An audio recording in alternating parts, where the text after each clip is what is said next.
নমস্কাৰ প্ৰিয় দৰ্শক, মই মীৰাই আপোনালোকলৈ স্বাগতম জনাইছোঁ। আপোনালোকৰ বাবে আজি এই ভিডিঅ'টো আগবঢ়ালোঁ। শিৱ আৰু গণেশ পূজাত কিয় তুলসী পাত ব্যৱহাৰ নহয়, আমি কম বেছি পৰিমাণে সকলোৱে জানো, নহয় জানো? আহকচোন ভিডিঅ'টোৰ মাজলৈ আগবাঢ়ো। তুলসী কোন আছিল জানেনে? তুলসী আছিল মহাপৰাক্ৰমশালী অসুৰ জলন্ধৰৰ স্ত্ৰী। দেৱতাৰ বৰ পাই জলন্ধৰ হৈ উঠিছিল মহাশক্তিশালী।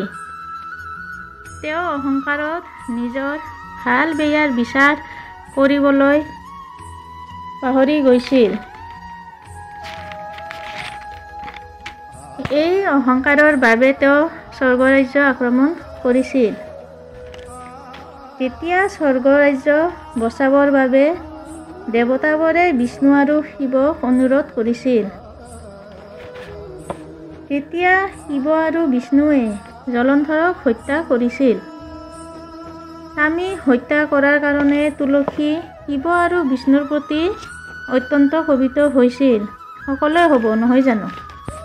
তুলসীক সন্তুষ্ট কৰাৰ কাৰণে বিষ্ণুক তুলসীক বৰ দিছিল যে তুলসী বিষ্ণু চৰণত চিৰস্থায়ী হৈ থাকিব আৰু আজিও আছে। কিন্তু শিৱক তুলসীয়ে কেতিয়াও ক্ষমা কৰিব পৰা নাছিল। তুলসীৰ অভিশাপৰ কাৰণে তেতিয়াৰ পৰা শিৱ পূজাত তুলসীৰ পাত ব্যৱহাৰ নহয়। প্ৰিয় দৰ্শক, এইটো এটা পৌৰাণিক কাহিনী। ঠিক সেইদৰে শিৱৰ দৰে গণেশৰ পূজাতো তুলসী পাত ব্যৱহাৰ নহয়। আপোনালোকে জানেই, গণেশ আছিল শিৱৰ কনিষ্ঠ পুত্ৰ। ইয়াতো এটা কাহিনী সোমাই আছে।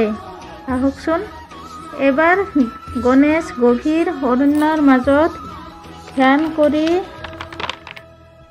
আছিল। তুলসী তেতিয়া অতি মোহনীয় ৰূপ ধাৰণ কৰি গণেশক মুগ্ধ কৰিব বিচাৰিছিল আৰু গণেশক বিবাহৰ প্ৰস্তাৱ দিছিল।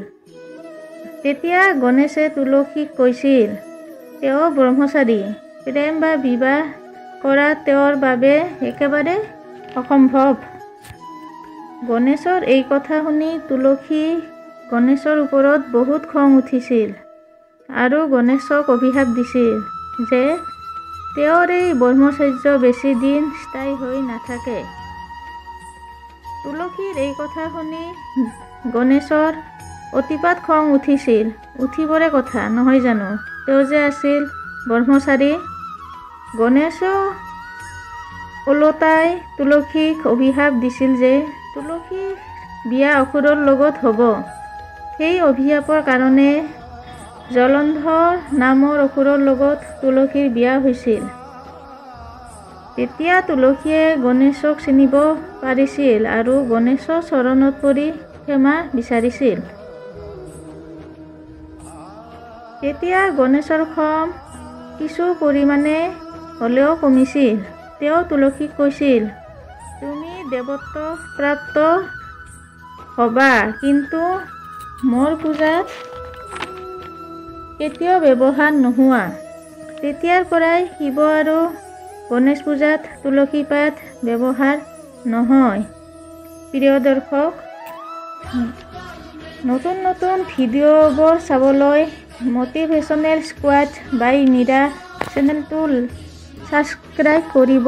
লগতে লাইক, শ্বেয়াৰ আৰু কমেণ্ট কৰিবলৈ নাপাহৰিব। পুনৰ আপোনালোকক লগ পোৱাৰ আশাৰে আজিলৈ আহিছোঁ। ধন্যবাদ।